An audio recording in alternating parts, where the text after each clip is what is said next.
Well, I was going through some old videos here on my phone and realized I never posted a whole bunch of videos from the 2019 blow-in. So, hope you enjoy this. The main project was getting a 1920 something Gravely Model D to run, and it came from the West Virginia Farm Museum, and the guys in the club, mainly Rich, dissected the whole thing, cleaned up the whole interior of the motor, and reassembled it and got it running again. So check it out. This is the water-cooled Gravely Model D that came from the West Virginia Farm Museum we're going to put together. It's a water-cooled, got new rings, Indian motorcycle valves, copper head gasket, spool, mag, carb, all this stuff. Pretty neat, huh? Pretty neat. Pounds of pressure. Model D crankcase. See, there's the front. We split up the front too. Crankshaft. Somebody was good. Oh yeah, yeah. The guy's that's all he does. And he's really good. I had new my lifter pieces were completely they were usable, but they were like rot. American Bosch Magneto. The jungle here. The Indian motorcycle guys. It's kind of stringy. Pretty cool. Yeah, it is straight. Handlebars.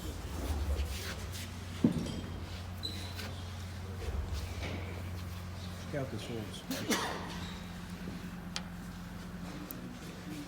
The bottom looks like someone welded that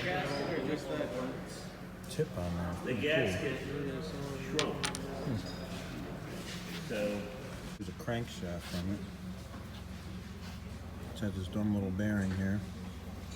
Counterweight. Here's another Model D engine over here. Has a different mag on it. It's got the Berlin Magneto. Pretty cool. Never seen one of them. Ericsson Manufacturing Company, Buffalo, New York. Pretty neat. For sure. Someone converted it to make it like a stationary engine. It's pretty neat.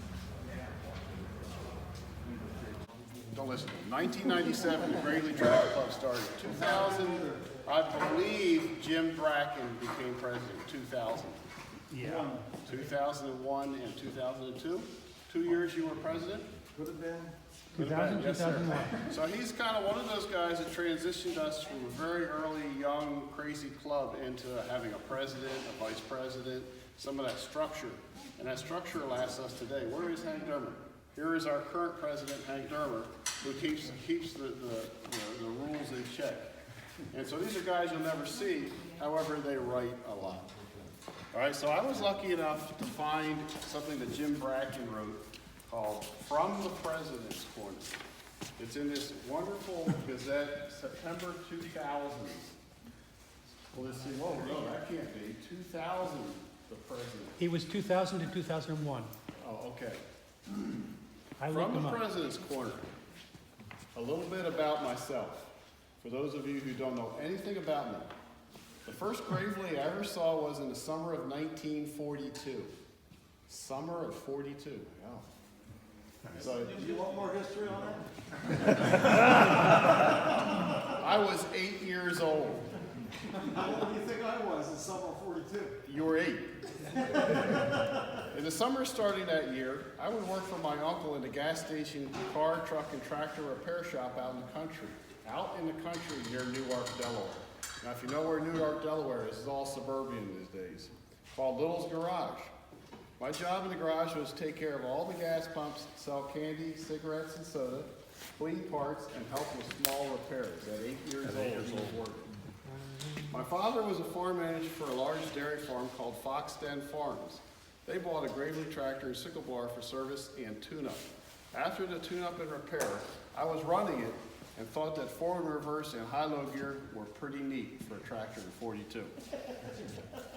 I didn't get interested in Gravely tractors until later in life, probably 1955, 1956, when I started working for Bill McSperrin's Garage in Kennett Square, Pennsylvania, right up the street. Actually, right up there. Right top of Miller's Hill. Right top of Miller's Hill. Then in 1959, I became a dealer salesman and a dealer in 1962. 1962, you became a dealer.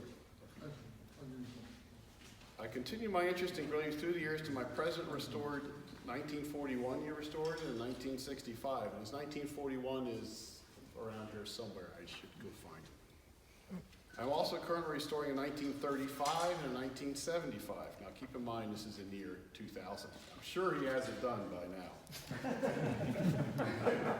All right, so John, he sold the dealership to somebody who you bought it from? Right. Gil Swift, okay. And so this guy is still doing your work for you. No, he ain't working for me.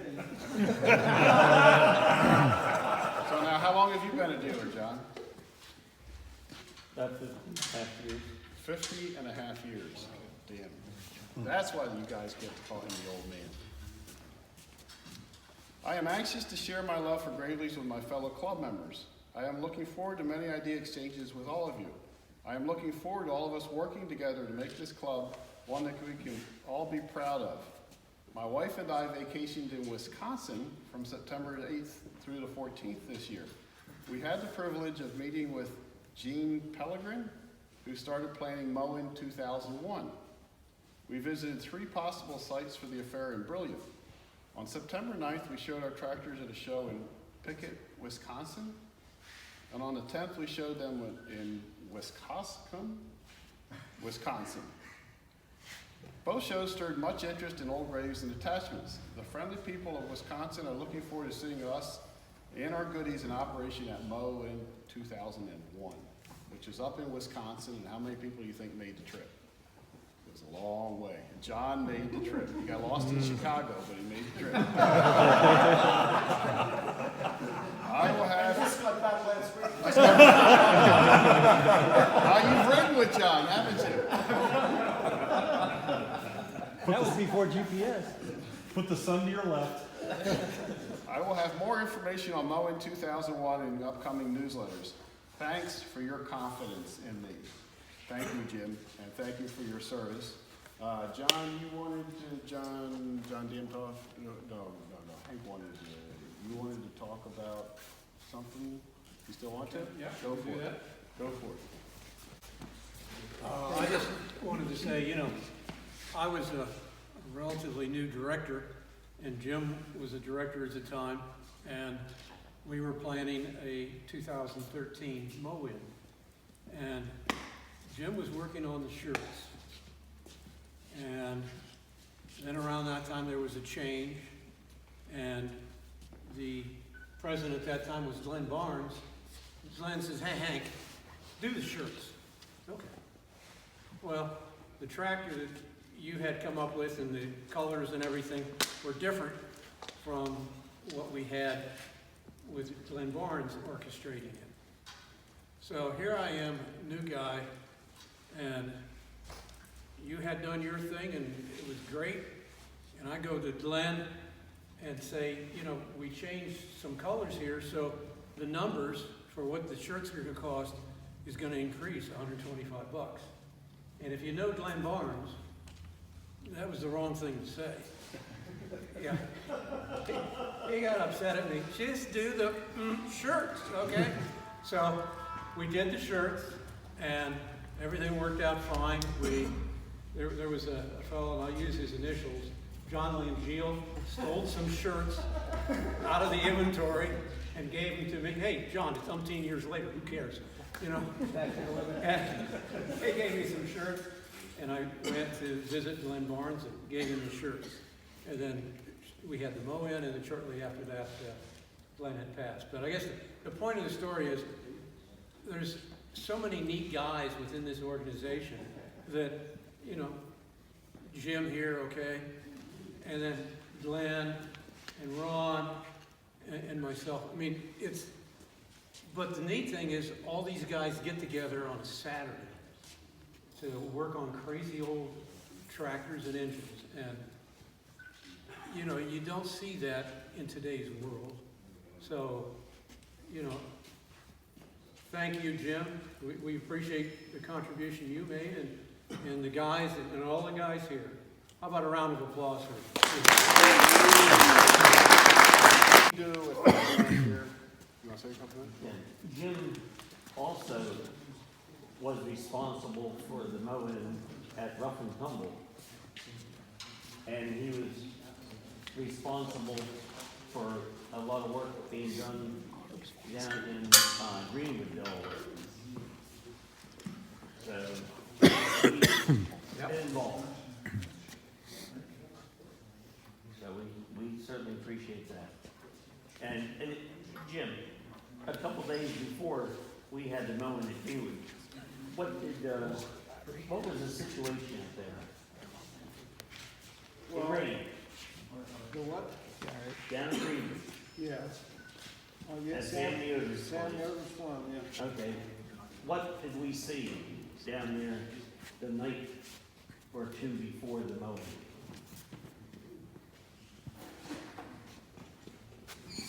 They had 7.5 inches of rain. The fields were flooded. And we were talking about where we were gonna put the tents and how we were gonna get people to the tents. If I remember correctly, I took the gravy up there and we marked out spaces in the tall grass for people to set up their tents or displays or whatever it was. Did we do that? I think you did it. I didn't. Well, I remember, we agreed on what to do to get some organization, and that's what we did, yeah. We marked out the spaces for people to show their stuff in, just by cutting their grass, you know. I do remember doing that, yeah. And up at Wisconsin, you were up there for almost a week before the mowing, Yeah, along with Larry Mead. yeah, I was gonna say Larry Need and I went up early and got that situation started squared away, but it was, I can't remember some of the problems we run into, was getting things organized and get set up, when they came off a sense. Were you cheating on us, Jim? No, I had too much energy. I had to burn it up someplace. But, yeah, I do remember that very well. And we moved to Shelbyville at the same time, and my wife done a lot of things that I shouldn't have done, or should have done. Before I run out of the last more But you've got one more job to do, boss. I do? Yes, you do. You gotta get up here and do a ceremonial first pull. All right, so you're gonna pull this thing. And I don't think she's gonna start because John, I probably can't pull. oh, yeah, you can. Yeah, you can. Well, hey, Rich, spin the whole stand around. You want to sit right there? Yeah, spin the stand around. Gotcha. Nah, we got, which way you wanna go? It's fun. This is, That'll work fine. all right, well, everybody's gotta turn around somehow. Everybody rotate. Pulling, you're just gonna act like. No compression. There you go, there you go. No compression. All right, so Jim, hold it, hold that right there, Jim. Oh. All right, everybody just, where's the kid? Hang on, I got your kids. You go sit in here. There you go. Who else wants in here? All right, Jim, just look at the bill. There you go, look that way, Russ, look that way. You got it? Nice. All right. And you said you couldn't do it.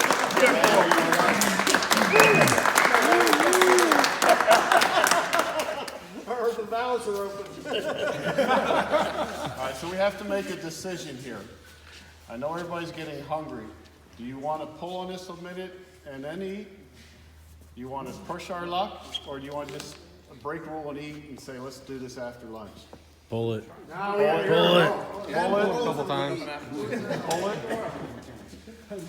Pull it. Let the younger guy the meat pull it though. Well, it is our tradition. The Betty belt. It is our tradition that a guy out of Jersey will not let us electric start this. You know how those Jersey guys are. Therefore, Had to rub that in, Eric. we make him pull on it. The track. The tractor. So do we want to pour some gas in this or not? No, in the drain cock. The primer up top. Eric, you might want to find this is probably going to break on you. Why don't you find that's a 7/8 inch. So do we want to pour any gas in or not? Does the gas turn on? Not yet. You left it off during the speech. I don't know. It's not John, you're on. Yeah. Yeah. Trying to get the camera on.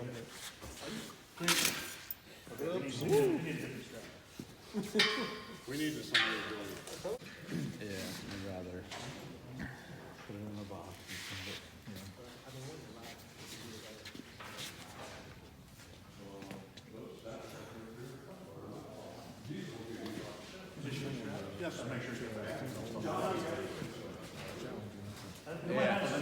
I think we have something that'll work. I got some. We're using a Super 8 drive. What?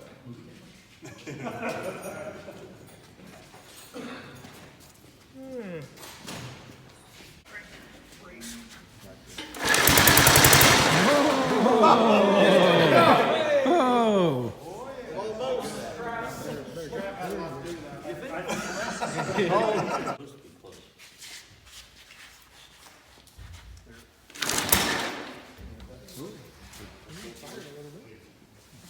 Make a noise. Got it nodding right there.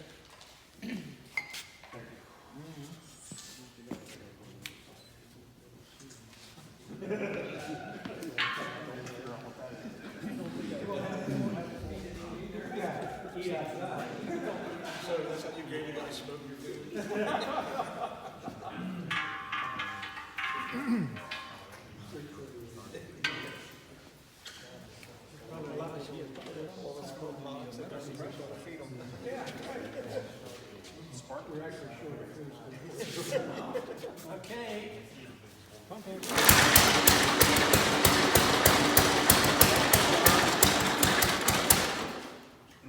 Pretty soon go now. Time's okay though. Yeah, sounds good. Never started one. Sounds a little rich. No. Through your poll, have you ever been successful? You'll never be successful. We put it out on everything. Oh, the Jenkins also started. And you thought I was bad.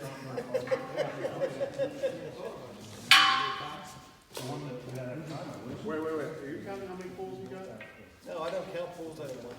How many? You get one more poll. If they start on the first one, you're in trouble.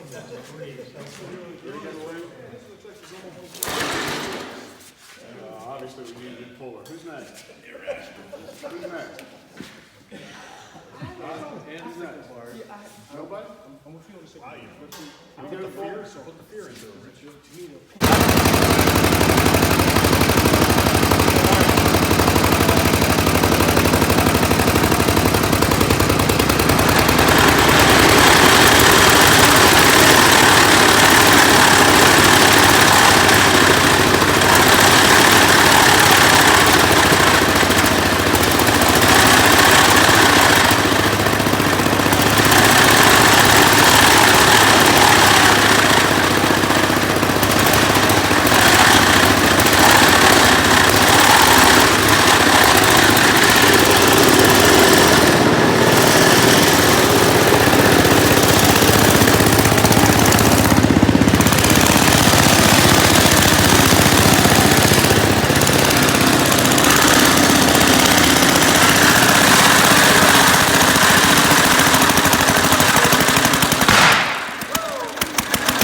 What backfired? Yours? Nice one.